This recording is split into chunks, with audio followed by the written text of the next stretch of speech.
Eu nunca pensei que um simples trabalho poderia me levar ao limite do medo e da sanidade. Meu nome é Roberto, sou pedreiro há mais de 20 anos e já vi de tudo nas obras. Mas o que aconteceu naquela construção, algo que eu jamais poderei explicar. Talvez você não acredite, mas deixe-me contar do começo ao fim, e verá que algumas coisas neste mundo são melhores quando deixadas inacabadas. Era uma manhã quente em Guadalajara quando fui contratado por uma família para construir um túmulo. Era uma família respeitada na cidade, conhecida por sua riqueza e tradição. O patriarca, Dom Emílio, havia falecido há poucos dias, e a família queria um túmulo imponente para homenageá-lo. O local escolhido era uma área afastada do cemitério, em um canto quase esquecido, cercado por árvores e sombras. Quando cheguei, algo me incomodou de imediato. O terreno era úmido demais, como se a terra estivesse viva, respirando debaixo dos meus pés. Um vento frio cortava o lugar, mesmo com o sol ardendo no céu. Mas trabalho é trabalho, e eu ignorei a sensação. No segundo dia, enquanto cavávamos, meu ajudante, Miguel, encontrou algo estranho. Era uma pedra lisa, com símbolos que eu nunca tinha visto antes. Não eram palavras, mas pareciam olhos. O formato das marcas era perturbador, como se aquelas olhos estivessem nos observando. Miguel, que era supersticioso, disse que deveríamos parar. Ele até fez o sinal da cruz antes de continuar. Naquela noite, quando voltei para casa, comecei a sentir algo diferente. Era como se estivesse sendo seguido. Não importava para onde eu olhasse, sempre tinha a sensação de que havia alguém ou algo logo atrás de mim. A princípio, achei que fosse paranoia, mas a sensação ficava cada vez mais forte. No terceiro dia, estávamos preparando a mistura de cimento para começar a erguer as primeiras paredes do túmulo. Foi quando percebi que o cimento estava secando rápido demais, quase como se algo estivesse sugando a umidade dele. Miguel se aproximou para olhar mais de perto e, sem explicação, escorregou, caindo dentro da mistura. O grito dele ainda ecoa na minha cabeça. Quando o puxei para fora, a pele das mãos dele estava coberta de bolhas, como se tivesse sido queimada. Ele jurou que algo dentro do cimento o segurou, algo gelado, como mãos invisíveis. Naquela mesma tarde, enquanto ajustamos os tijolos, eu senti um peso estranho no ar. Olhei para o túmulo e, por um momento, vi uma figura parada ali. Era um homem alto, vestindo algo que parecia um traje antigo. Ele estava imóvel, mas seus olhos não eram olhos humanos. Eram os mesmos olhos que estavam esculpidos na pedra que encontramos. Miguel também viu. Ele largou as ferramentas e saiu correndo, gritando que não voltaria mais. Eu queria correr, mas minhas pernas estavam presas ao chão, como se o próprio ar ao meu redor tivesse ficado pesado. Quando consegui me mover, a figura já tinha desaparecido. Decidi passar aquela noite na obra. Precisava terminar o trabalho, e com Miguel fora, eu estava atrasado. Levei uma lanterna e algumas ferramentas, mas o ambiente parecia diferente à noite. Era como se o cemitério inteiro estivesse vivo. Por volta da meia-noite, ouvi vozes. Não eram vozes normais, mas sussurros que pareciam vir de todos os lados. Eles chamavam meu nome. Roberto! Roberto!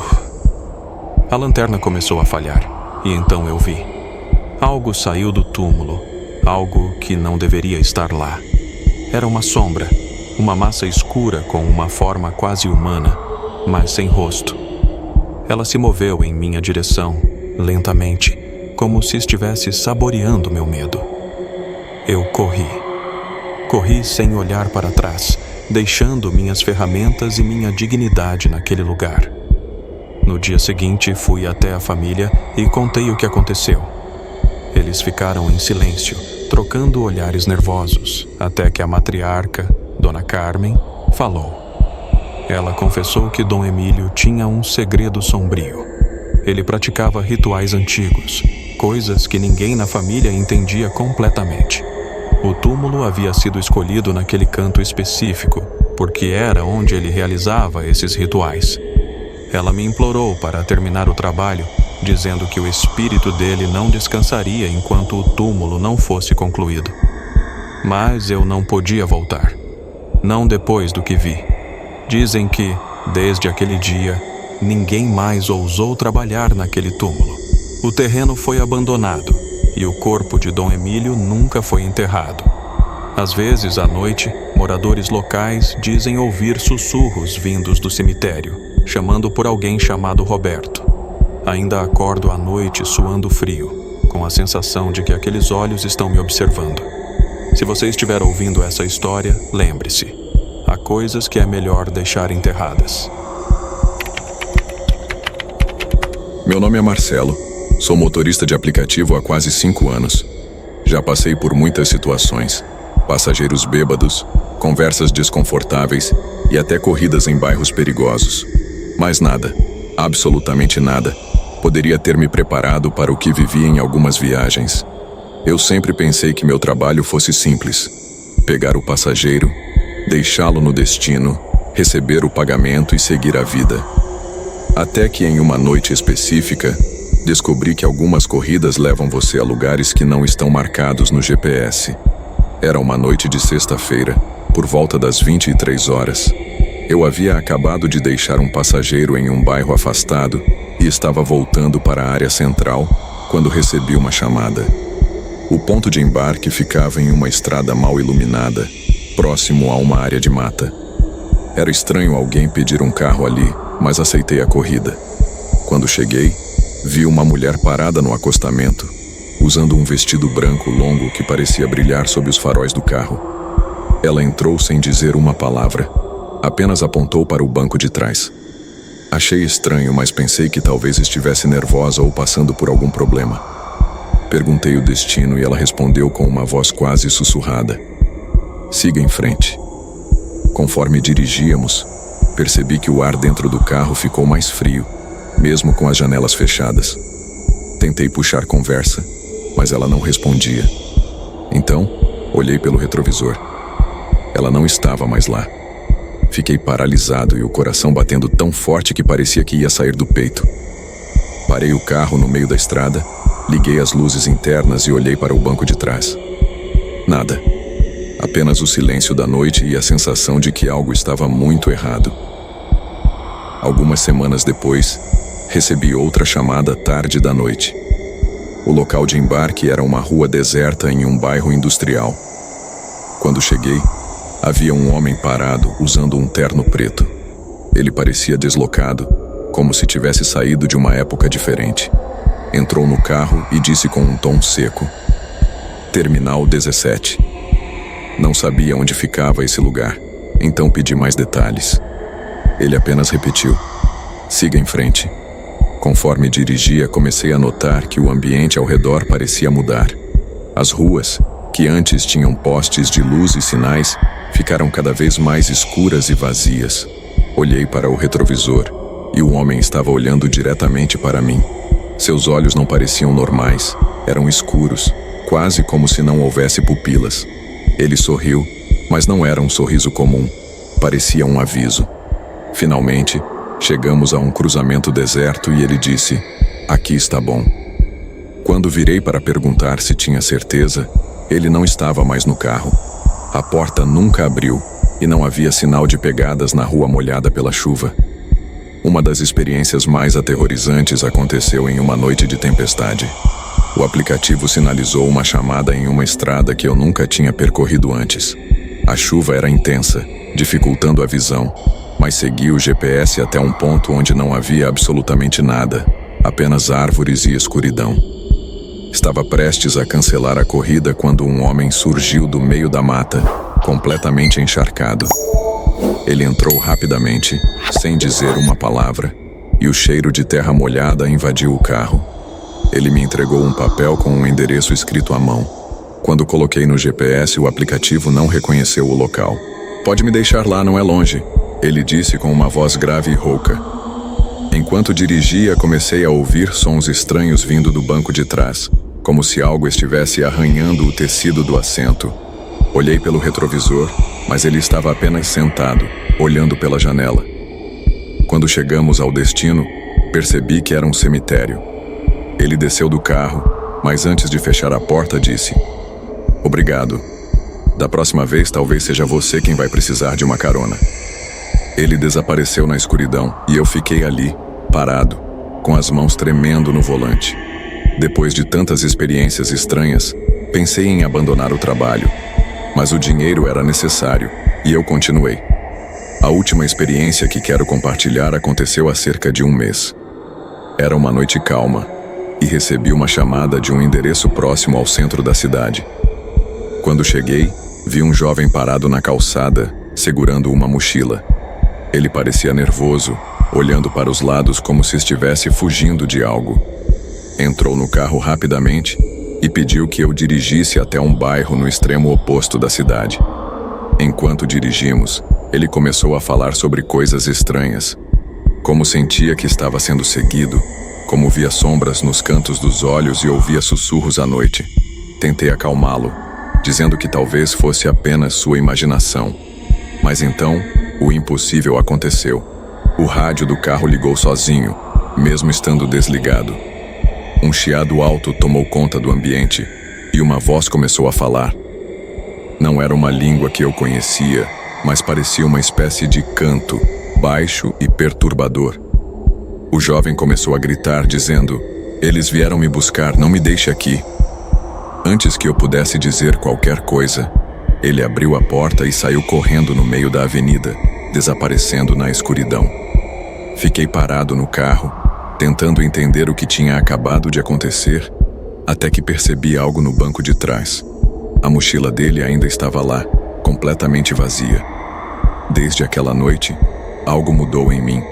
Não sei explicar, mas sinto que há algo me acompanhando. Às vezes, olho pelo retrovisor e vejo sombras onde não deveria haver nada. Continuo dirigindo, mas sempre fico atento a passageiros que parecem deslocados, que aparecem em lugares onde ninguém deveria estar.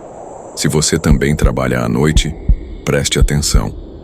Algumas corridas levam mais do que apenas tempo. Elas podem levar uma parte de você. Eu nunca pensei que algo pudesse me fazer duvidar da realidade como aconteceu naquela noite. Meu nome é Claire Adams, sou enfermeira há mais de 15 anos e trabalho em um hospital universitário no sul dos Estados Unidos. Já presenciei muita coisa, desde tragédias familiares até milagres médicos, mas nada, absolutamente nada, se compara ao que vivi no necrotério daquele hospital. Era uma noite tranquila, ou pelo menos parecia. Estávamos eu e 2 estagiários de enfermagem. Eles eram jovens, cheios de perguntas e entusiasmo, mas também visivelmente desconfortáveis com a ideia de passar a noite ao lado dos corpos que aguardavam a autópsia. Enquanto caminhávamos pelos corredores frios do necrotério, eu repetia, para mim mesma, que tudo o que acontecia ali tinha uma explicação lógica. Mas quando as luzes começaram a piscar e os sussurros ecoaram pelas paredes, percebi que às vezes a lógica não basta. Tudo começou por volta das 22 horas. Havíamos acabado de registrar a entrada de um corpo. Um homem de aproximadamente 40 anos, vítima de um acidente de carro.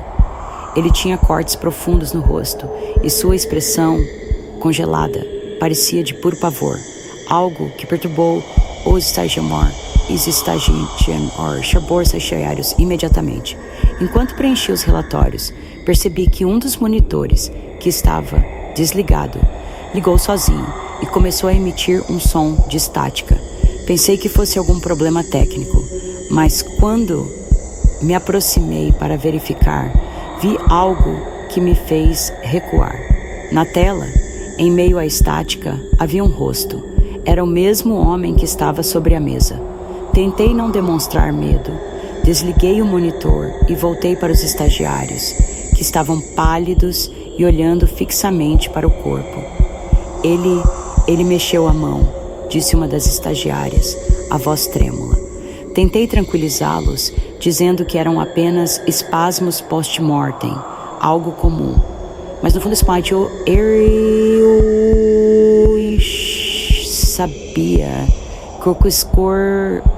que havia E algo mais acontecendo. Pouco depois, decidimos levar os instrumentos utilizados na autópsia para a sala de esterilização. O hospital estava silencioso, como sempre acontece durante a madrugada.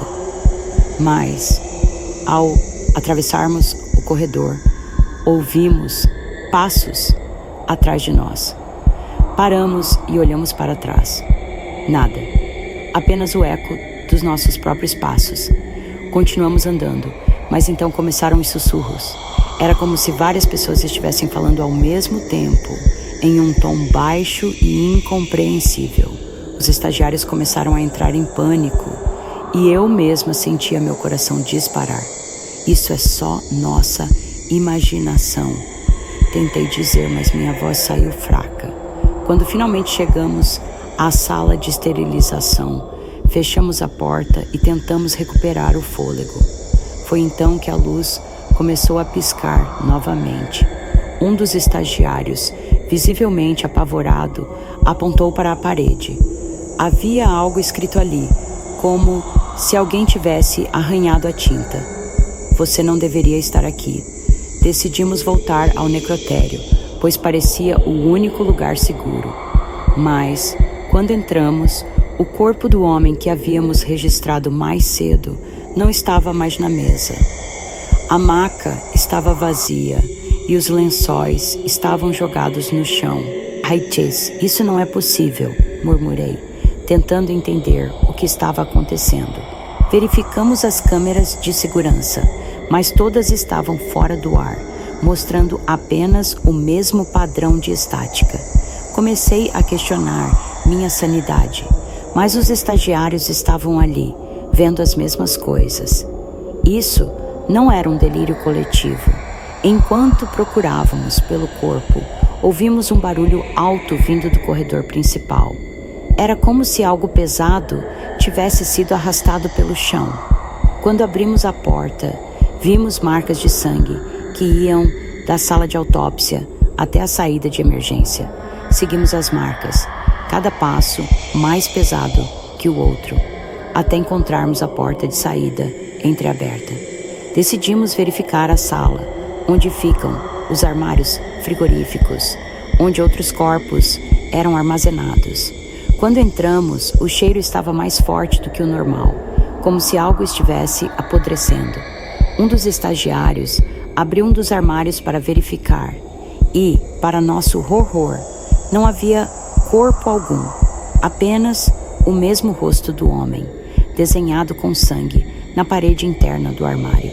As luzes apagaram de repente e ficamos em completa escuridão. Podíamos ouvir a respiração pesada de alguém que não estava conosco, o som de passos se aproximando lentamente. Um dos estagiários gritou, mas o som foi abafado, como se o ar tivesse sido sugado da sala. De repente, as luzes voltaram, mas nada estava como antes. Os armários estavam todos abertos e os corpos haviam desaparecido. No chão havia mais inscrições feitas de sangue. Saiam antes que seja tarde. Saímos correndo do necrotério e nos trancamos em uma sala de descanso no andar superior.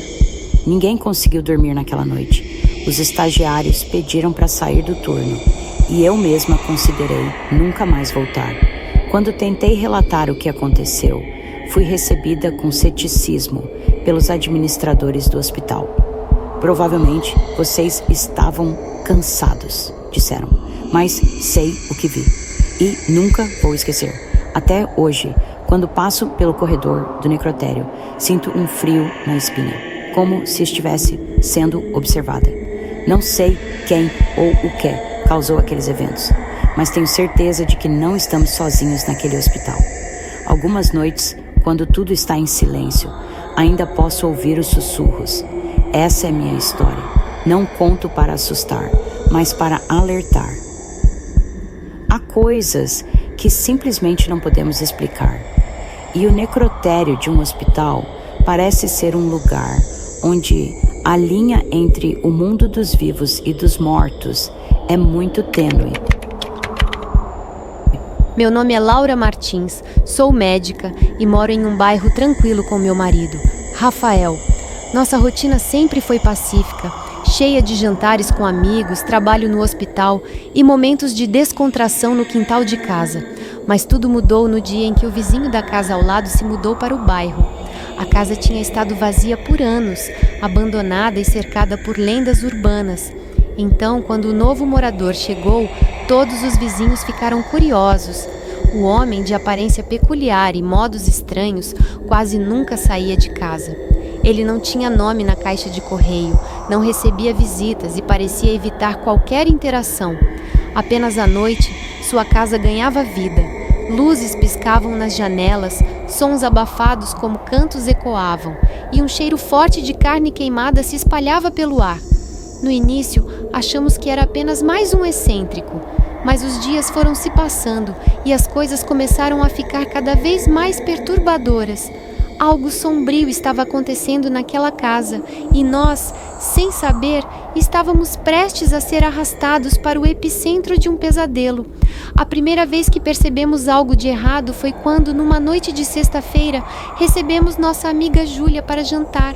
Ela era uma enfermeira e passava alguns dias conosco enquanto fazia um curso na cidade. Enquanto estávamos no quintal, conversando e rindo, sentimos um cheiro forte e nauseante vindo da casa ao lado. Era como carne queimada misturada com algo apodrecido. "Que cheiro horrível!" exclamou Júlia, tapando o nariz. Rafael, sempre racional, sugeriu que talvez o vizinho estivesse queimando lixo. Mas quando olhamos por cima do muro, vimos algo perturbador. O vizinho estava no quintal, de costas para nós, com o tronco inclinado sobre o que parecia ser um pedaço de carne enorme. Ele a segurava com as mãos e, pelo que parecia, estava mordendo. Ficamos em silêncio, sem saber como reagir. Antes que ele se virasse, voltamos para dentro da casa, com uma sensação desconfortável que nos acompanhou pelo resto da noite. Na semana seguinte, algo ainda mais estranho aconteceu. Pedi uma pizza enquanto Rafael estava no hospital em um plantão noturno. O entregador chegou rapidamente, mas ao estacionar em frente à minha casa, olhou para o lado e ficou paralisado.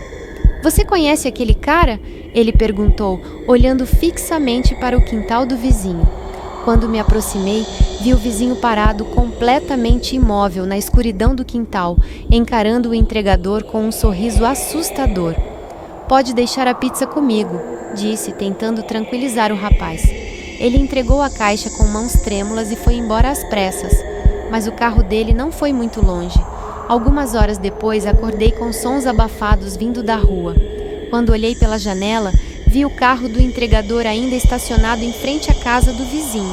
No dia seguinte, o carro havia desaparecido e ninguém mais viu o entregador desde então. Alguns dias depois, Rafael e eu decidimos confrontar o vizinho. Tocamos a campainha, mas ninguém atendeu. No entanto, percebemos que a porta estava entreaberta e um cheiro horrível escapava de lá de dentro. Decidimos entrar, preocupados que algo pudesse ter acontecido com ele. O que encontramos lá dentro foi indescritível. A sala estava decorada com símbolos estranhos desenhados nas paredes com algo que parecia sangue. Havia velas por toda parte e no centro da sala uma grande mesa com restos de carne que não pareciam ser de animais. De repente, ouvimos um barulho vindo do andar de cima, como passos arrastados. Subimos com cautela, mas não havia ninguém lá. Apenas um quarto completamente vazio, exceto por um espelho enorme que refletia algo estranho. Enquanto olhávamos, vimos nossas próprias imagens, mas elas estavam distorcidas, com expressões de pavor e sangue escorrendo pelos rostos. A tensão atingiu o auge quando Júlia, que havia saído para caminhar, não voltou. Começamos a procurá-la pelo bairro, mas não encontramos nenhum sinal dela. Naquela noite, Rafael e eu ouvimos gritos vindos da casa do vizinho. Gritos abafados, desesperados. Chamamos a polícia, mas quando eles chegaram, não encontraram nada. Mas eu sabia que algo terrível havia acontecido. Comecei a investigar por conta própria e descobri que, antes do atual morador, a casa havia pertencido a uma seita envolvida em rituais macabros. Todos os membros haviam desaparecido sem deixar vestígios. Na última noite, enquanto dormíamos, acordei com o som da porta da frente se abrindo. Rafael não estava ao meu lado. Quando desci, o encontrei na cozinha, parado em frente à janela com um olhar vazio. Eles estão aqui, ele sussurrou. Antes que eu pudesse reagir, as luzes apagaram e tudo ficou em completo silêncio. Senti algo atrás de mim, uma presença fria e sufocante. Quando me virei, vi o vizinho com aquele sorriso macabro segurando algo que parecia uma faca ensanguentada. Acordei no hospital dias depois. Rafael nunca foi encontrado, assim como Júlia e o entregador de pizza.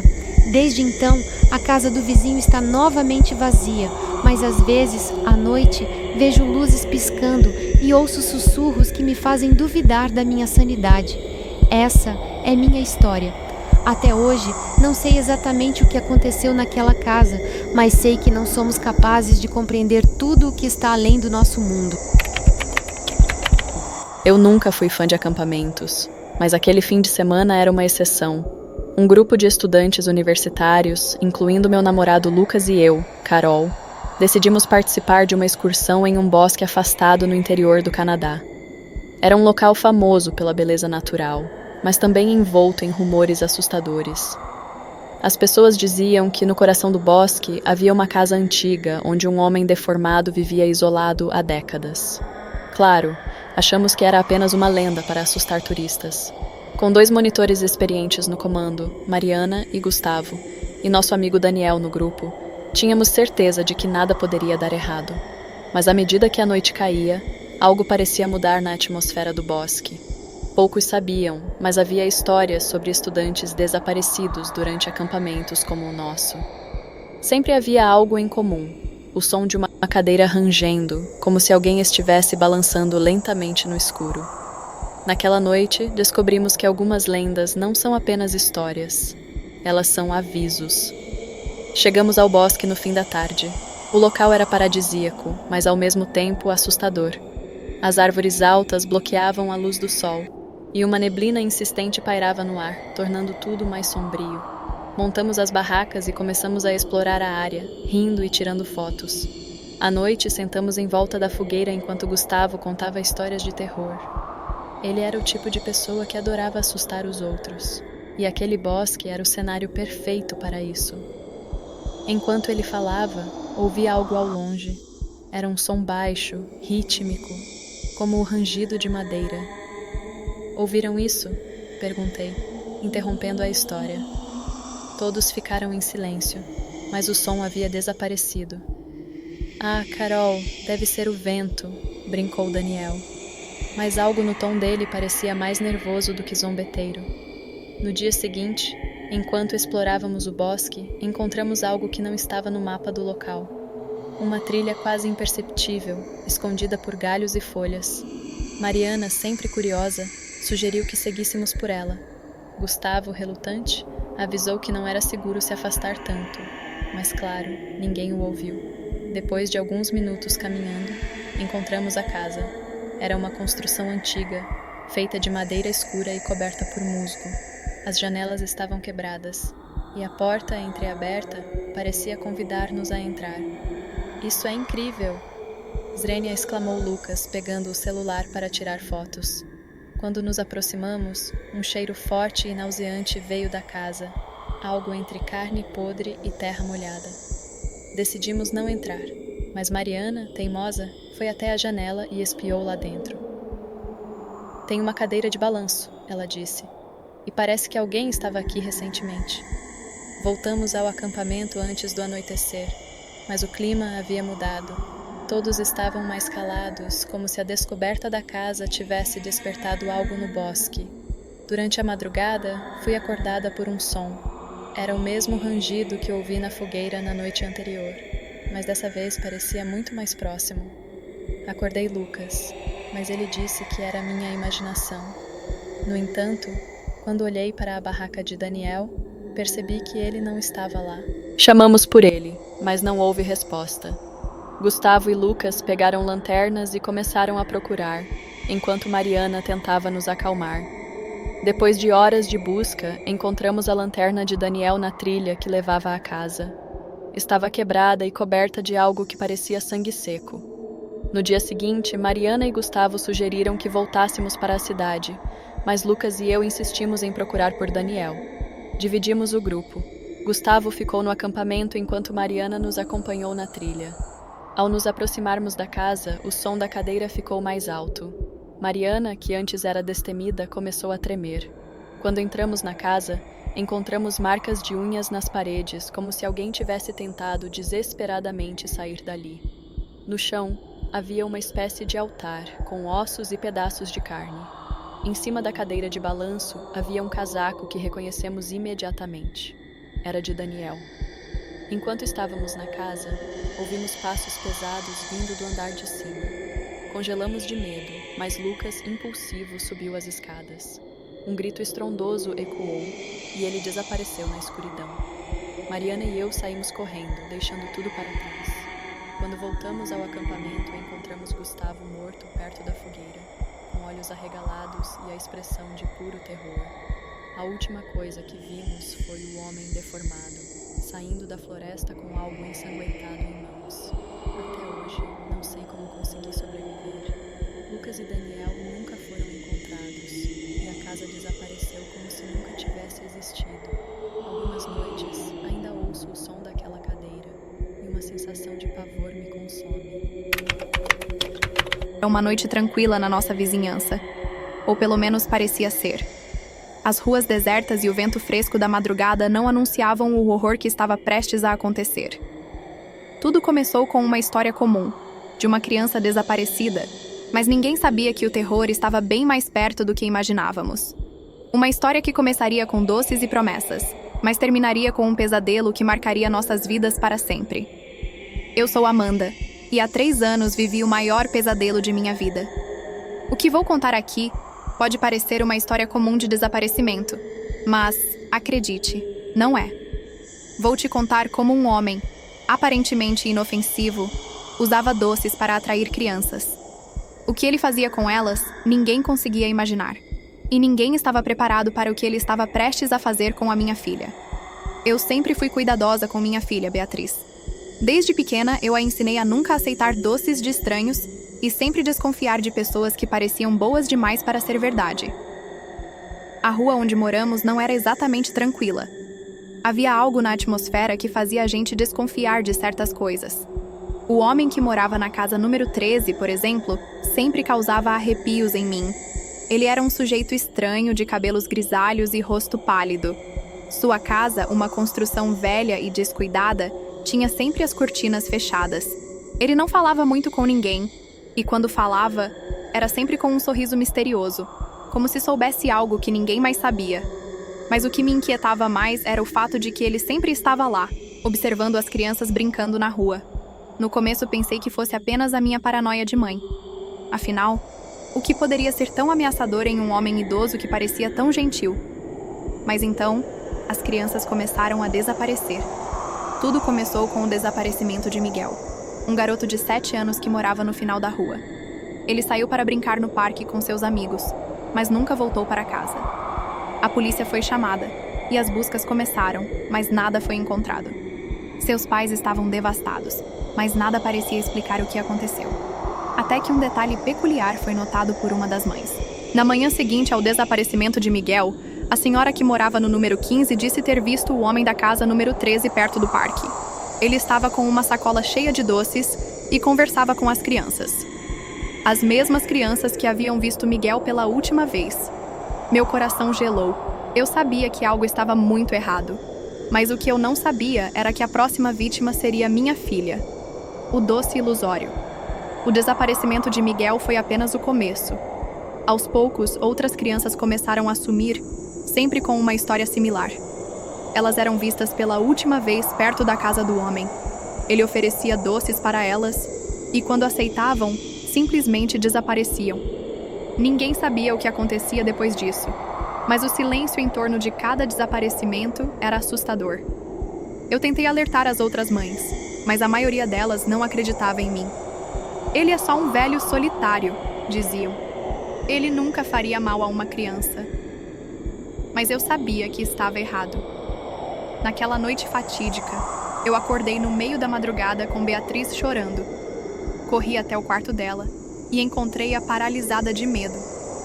"Mãe, eu vi o homem da rua", ela sussurrou. Ele me chamou para pegar doces, mas algo estava errado com os doces. Eles pareciam estranhos. O coração me disparou. Eu a abracei forte, tentando acalmá-la, mas as palavras dela ecoavam na minha mente. O homem não estava oferecendo apenas doces. Ele estava fazendo algo com eles. Algo terrível. Eu não poderia esperar mais. Não podia mais ignorar os sinais. Eu precisava saber a verdade. Decidi investigar. Numa noite silenciosa, eu e meu marido, Carlos, fomos até a casa do homem. Ficamos observando de longe, esperando encontrar alguma pista. Então, o que vimos foi algo que não estava em nenhum dos nossos pesadelos. A casa estava iluminada e as cortinas estavam abertas. Eu vi o homem preparando algo na cozinha. Ele estava colocando os doces em uma vasilha, mas o que me deixou congelada foi o que estava ao lado deles. Órgãos humanos. Peças de carne humana. Ele estava misturando os doces com o que parecia ser carne humana. Eu quase desmaiei, mas o que me deixou ainda mais aterrorizada foi o som de uma criança rindo no andar de cima. Quando o homem desceu as escadas com uma criança desacordada em seus braços, eu senti o chão desaparecer debaixo de mim. Ele estava preparando um ritual. Ele usava as crianças para extrair seus órgãos e fazer transplantes ilegais, e os doces eram apenas uma forma de dopá-las. Mas ele não fazia isso sozinho. Havia outras pessoas envolvidas. Carlos e eu decidimos chamar a polícia. Mas quando chegamos à delegacia, o pior aconteceu. A polícia já estava envolvida. Eles estavam lá para prender o homem. Mas quando fomos até a casa, ele havia desaparecido. A casa estava vazia, os doces e os órgãos haviam sumido. Não havia nenhuma pista de onde ele poderia ter ido. O homem que causou tanto sofrimento na nossa cidade desapareceu como uma sombra. 3 dias depois, Beatriz desapareceu. A última vez que a vi, ela estava indo até a casa do homem, como se fosse atraída por uma força invisível. Eu tentei gritar, tentei correr atrás dela, mas era tarde demais. As crianças desapareciam e a cidade nada fazia para impedir. A polícia, quando finalmente conseguiu rastrear o homem, encontrou seu corpo em um buraco no bosque, mas não encontraram mais nenhuma criança. O homem havia sido encontrado morto e a história parecia ter acabado, mas o terror estava longe de terminar. A verdade, nunca saberemos o que aconteceu com as crianças, ou se de fato a história acabou. Você que está assistindo, pense bem. Será que realmente conhecemos todas as pessoas ao nosso redor? Cuide dos seus filhos. Proteja-os, porque nem todos têm boas intenções. Se essa história te assustou, é porque ela é real. O homem da rua silenciosa pode estar mais perto do que você imagina. Se você gostou desse relato, curta, compartilhe e inscreva-se no canal. Mas por favor, tenha cuidado. Você nunca sabe quem está oferecendo doces para as suas crianças.